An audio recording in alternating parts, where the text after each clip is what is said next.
I mean, sometimes it clicks right away. For some guys it could take a season, it could take 3 seasons, and obviously the faster that we can expedite that process, the better. And getting together right now, obviously, throughout OTAs, making sure that we're going to meet during the summer break that we have here.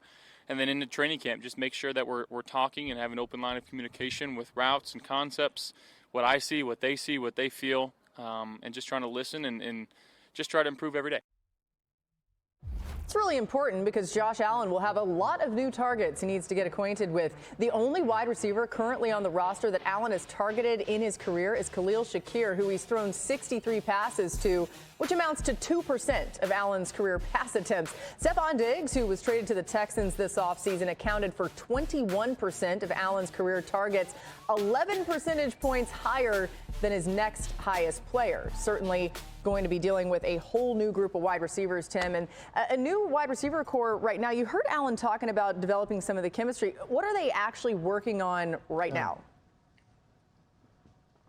Yeah, I mean, listen, day one install stuff. And, so basically some kind of the basics, like what you want the foundation of your offense to be. And that's typical even when you have a whole receiving group that's back. But you don't have any question whether or not, a veteran receiving core that's played, with the quarterback, you don't have any doubt that they're going to grasp and understand and know what you're doing offensively. When you have a whole new group, that's why that full screen we just had up is so good. Look what the 2 top guys are tight ends.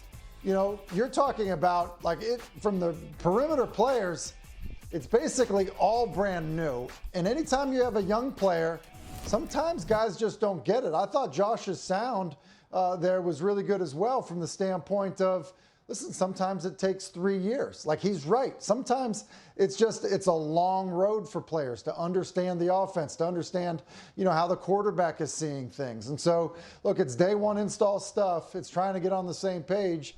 And it's going to be really important that these new receivers understand what they're trying to do on offense. Tim, I love that you said that, and when I get done, I'll follow up with a question. Listen, this to me is very important for Josh Allen, right? And we think about the way that the season ended last year for the Buffalo Bills and how they played football structurally. This was by committee last year. Stephon Diggs actually fell away. He wasn't as integral to what they were doing offensively. The tight ends became more prevalent. Obviously, James Cook out of the backfield became more prevalent. I think this year will tell us if Josh Allen is going to be a guy that's going to continue to be a ball distributor. And I think it allows, by committee, for these guys to do a phenomenal job. I thought about Kansas City when I was talking earlier about my notes, and it came to mind how Pat played with kind of committee wide receiver football until Rashee Rice started to ascend. But I think it more harkens to what the Green Bay Packers were able to do. They had an ever-revolving door with injuries with their wide receivers. Jordan Love found those matchups in those particular games, and that guy eventually became the number 1 wide receiver for that 3 hours on that Sunday. So I think...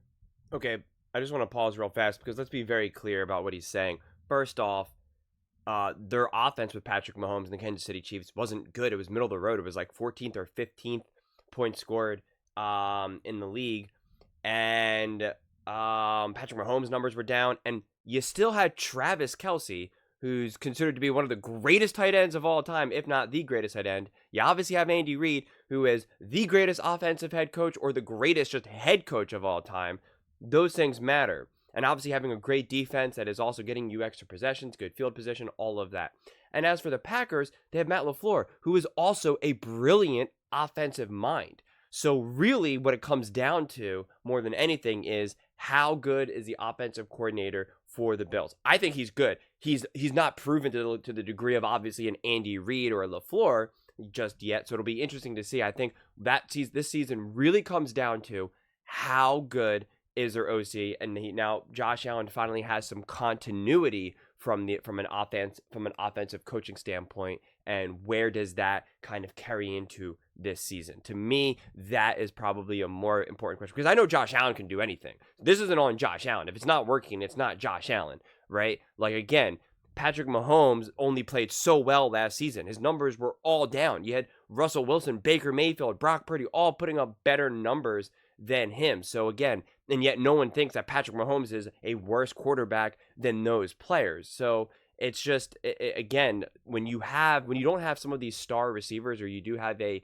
more of like a wide receiver by committee type thing, it's definitely on the quarterback. But once the quarterback is good enough and has proven to be good enough, like a Josh Allen, the rest is out of his control, right? Like it just really is. It's just, can the offensive coach, scheme these guys open? Can he come up with an offensive game plan that actually, heightens some of the strengths and minimizes the weaknesses of the various wide receivers, right? Like, you also have to understand that, again, also, when some of these wide receivers don't just stand out with very specific talent, like an AJ Brown, a Justin Jefferson, a Diggs even, what happens is it's really up to the coordinator to figure out, how can we get the most out of these individual wide receivers? It's really easy when you look at an A-B. You know how to maximize that. You don't need an offensive mind like a Shanahan or a Reed to figure out how to maximize Tyreek Hill.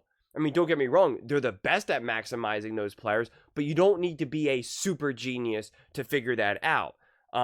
You just need a competent OC to be able to figure that out. But to me, it takes a lot more skill and mastery to be able to take, and again, I'm not saying that the wide receivers that they have aren't, going to be great, but I'm just saying that a lot of that really just comes down to the coordinator, or just the main offensive mind in the room, whether it be the offensive head coach or the coordinator. This is going to be a development for Josh Allen. I think we saw a little bit of that with Joe Brady. I wanted to ask you, Tim, when we watched this team last year and they got away from so much Josh Allen and Stephon Diggs heavy, does that help your quarterback maturation? But does it also help him slow the game down when he's not relying so much on one guy to win those one-on-ones and use him all the time? Listen, Marcus, I think it's a great observation and point. Yeah, it absolutely does. I think that's why, look, they actually got a little bit better after the move. I was surprised by the move when it happened. Joe Brady decided to run the football more. That definitely has helped. Look, playing quarterback is hard. Like, even if you got good receivers around you, when you have balance, or at least the ability to situationally run the football, it takes a lot of pressure off of your quarterback. It gives you better matchups, all of that. And so, look, I think there has to be just a natural evolution. And I think Kansas City's a good observation too, Marcus, in that, listen, Kansas City has an elite tight end. Look, I think Buffalo has got two really good tight ends. And so that, with some receivers that you can help along, is a formula that can work. Yeah. Yeah. I think it's an interesting question. But I think, the better emphasis is, just because Josh Allen is Superman doesn't mean that you should be asking him to be Superman every single play. And I've been banging this drum for a while, and I've been saying this about some other teams that have improved their roster, improved their offense, whether it be from a coaching standpoint, whether it be from just a personnel standpoint. The way you help your quarterback is by taking pressure off him. Right? They didn't ask last season, they didn't ask Patrick Mahomes to win every single game, to put up 28 points, and that was the only chance that they could win. It was the opposite of that. And now, this season, they got him more weapons, again, to continue to make his life easier. The way how you win with these all-time great quarterbacks is not by asking them to be all-time greats every single play. Because it just doesn't work that way. It's not sustainable. So the easier you make it for your quarterback, and now you ask them, listen, I need you just to really be a really good quarterback, and then a few times a game, that's when you need to be the all-time great. That's when you need to do it. That's the formula right there. And again, so much of what the Bills did with Josh Allen was, hey, Josh Allen, we need you to just keep us in the game to give us a chance. Rather than, hey, everyone else is going to keep us in the game, and now we rely on you, Josh Allen, to get us over the hump. That's the other formula.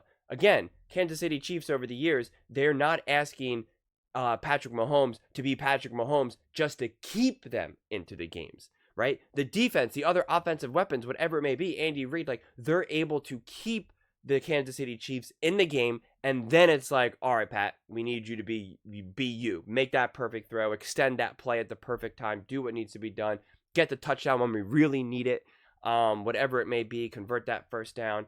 And that's what you have to hope that the Bills are going to be able to do this season. It is what they were doing at the end of last season. They weren't so heavily reliant on Josh Allen in that way, which is what they pointed out. And that's actually kind of what happened in the Kansas City Chiefs game to a degree, because they relied on Josh Allen to be more Superman more than they needed him leading up to those games. And some of that was just bad luck with the defense being injured and whatnot.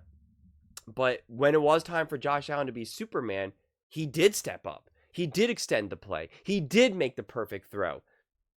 The Bills just didn't do it. The receivers just didn't catch it.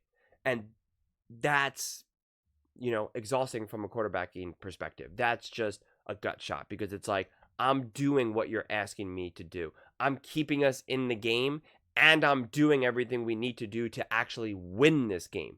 The rest is out of my control. And so again, the question is have the Bills rectified that situation? Is getting Diggs out of the building a net positive, right? An addition by subtraction. And I'm definitely really optimistic that that's the case. I was kind of going back and forth with regards to what is the ceiling for Josh Allen and the Bills. And the truth is, you guys all know that I'm definitely really high on Josh Allen and think he's one of the best.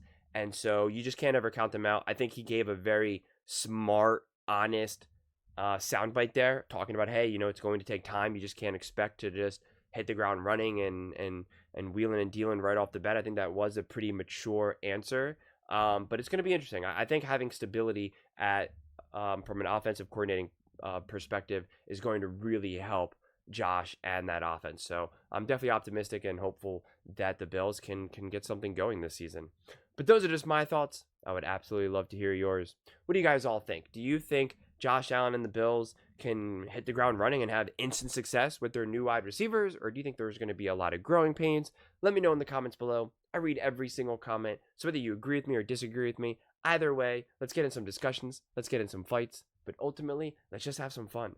And please do consider subscribing. We are building an amazing community here, and I would absolutely love to see you part of it. I want to build something that we all genuinely feel connected to, something that we're really excited to be part of, and I think we're well on our way to doing it. And please don't forget to give this video a thumbs up, as it really does help with the visibility and the algorithm. Thank you so much. See you next time.